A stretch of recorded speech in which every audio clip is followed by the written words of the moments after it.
کیا تم نے نہیں دیکھا کہ اللہ ہی رات کو دن میں داخل کرتا ہے اور دن کو رات میں داخل کرتا ہے، اور اسی نے سورج اور چاند کو کام میں لگا رکھا ہے،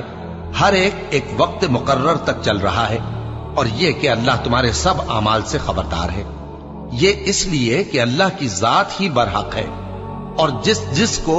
یہ لوگ اللہ کے سوا پکارتے ہیں وہ سب باطل ہے، اور یہ کہ اللہ ہی عالی رتبہ ہے،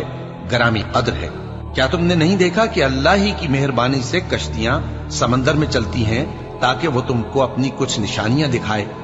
بے شک اس میں ہر صبر کرنے والے، شکر کرنے والے کے لیے نشانیاں ہیں۔ اور جب ان پر سمندر کی لہریں سائبانوں کی طرح چھا جاتی ہیں تو اللہ کو پکارنے اور خالص اس کی عبادت کرنے لگتے ہیں، پھر جب وہ ان کو نجات دے کر خشکی پر پہنچا دیتا ہے تو چند ہی لوگ انصاف پر قائم رہتے ہیں، اور ہماری نشانیوں سے وہی انکار کرتے ہیں جو عہد